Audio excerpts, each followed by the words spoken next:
Welcome, dear friends. Today's podcast introduces a new series based on the spiritual classic Divine Intimacy, Meditations on the Interior Life for Every Day of the Liturgical Year by Father Gabriel of St. Mary Magdalene. Throughout this series, we will explore profound reflections on the interior life, guided by the wisdom of Carmelite spirituality. Inspired by the teachings of Saints Teresa of Jesus, John of the Cross, and other great mystics, divine intimacy leads us toward deeper prayer, greater virtue, and union with God. For more Carmelite resources, visit the General Curia of the Teresian Carmel at discalcedcarmelite.com. Now let us begin our journey into Father Gabriel's profound spiritual insights.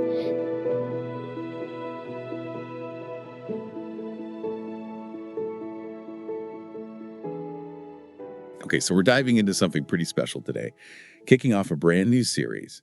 And this time, it's all about divine intimacy. Mm-hmm. You know that book by Father Gabriel of St. Mary Magdalene? Yeah. The one so many people say is like a spiritual game changer. Yeah. I think what's so captivating about divine intimacy is that it's more than just like your average devotional. Okay. It's a collection of daily meditations, really deeply rooted in Carmelite spirituality.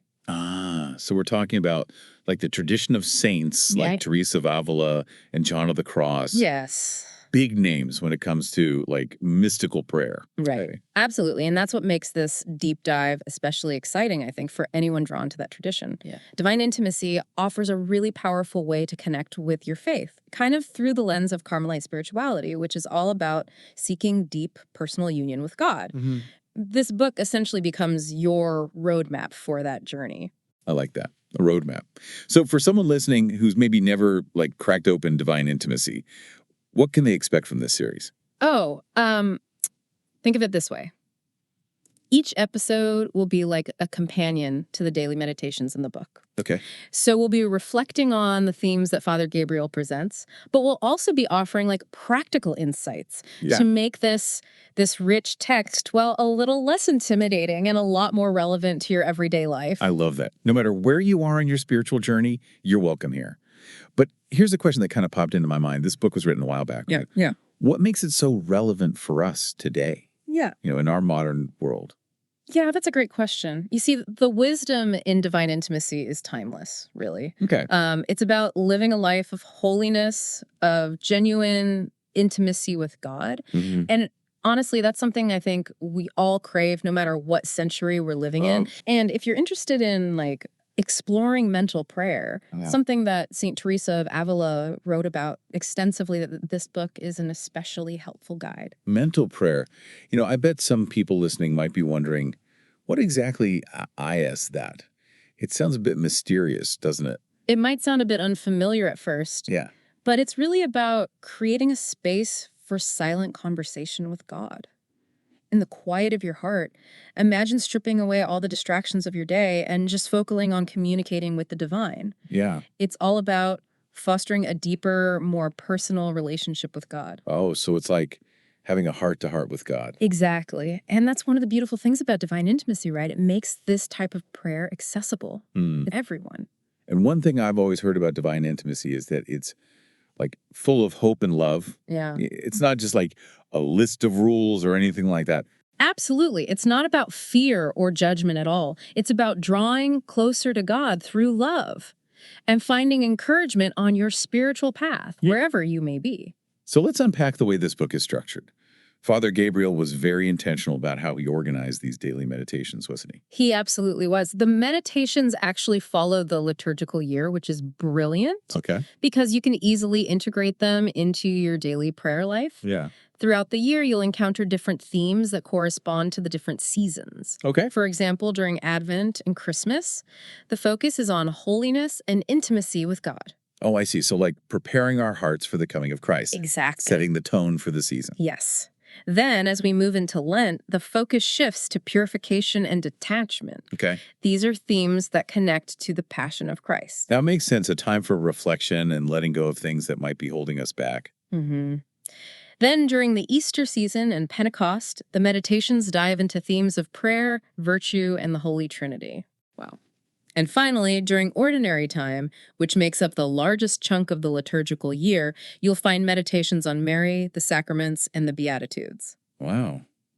That's a pretty incredible range. It Yeah. sounds like it covers pretty much like the entire scope of Catholic spiritual life. Right. But how about the individual meditations themselves? Do they follow a specific structure? They do. Each one starts with a section called Presence of God.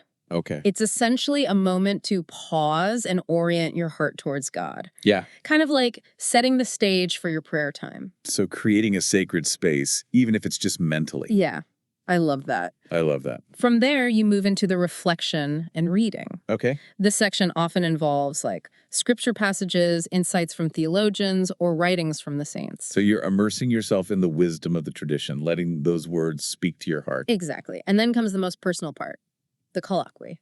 This is where you have a heart-to-heart conversation with God. You can express your love, offer praise and thanksgiving, confess your struggles, and even make resolutions. Sounds like a beautiful and comprehensive approach to daily prayer. Yeah. Now, we've talked about the Carmelite roots, the book's structure, and the overall tone, but what about the content? What kind of insights can we expect from these meditations? This is where it gets really fascinating because Father Gabriel explores some profound truths about the spiritual life. Mm-hmm. For instance, you'll find meditations on embracing suffering and using it as an opportunity for growth, Okay. recognizing God's presence in the ordinary, learning to detach from material possessions. Wow. Those are some really powerful topics. And I bet for someone listening who's new to all of this, it might feel a little overwhelming. I understand that. But one of the things I find so helpful about Father Gabriel's approach is that he always leads with love and encouragement. Mm-hmm. He doesn't shy away from the challenging teachings, Okay. but he presents them in a way that feels both inspiring and attainable. I love that. So it's not about striving for some unattainable level of perfection, but about taking small steps each day. Right. Exactly. And that's the beauty of divine intimacy. It meets you right where you are on your spiritual journey Yeah. and gently guides you forward, one meditation at a time. I'm already getting excited about this series. Me too. But I'm also curious, for someone who might be intimidated by the idea of, diving into a spiritual classic, what would you say to encourage them?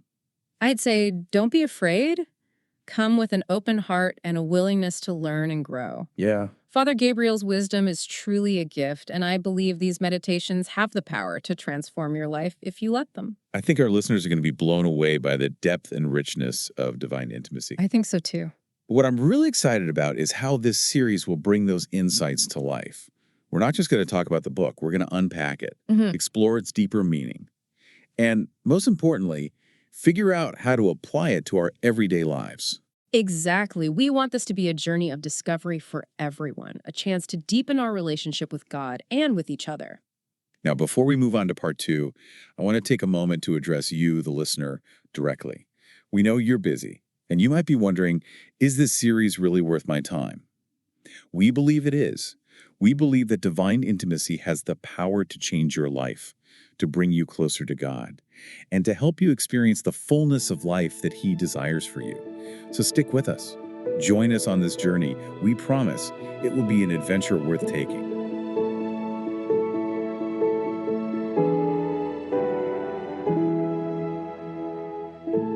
Thank you for spending this time with us today, reflecting on the wisdom of the Carmelite Saints. I hope these words have inspired and uplifted you. Until next time, may God bless us and keep us close to His heart. Take care and see you soon.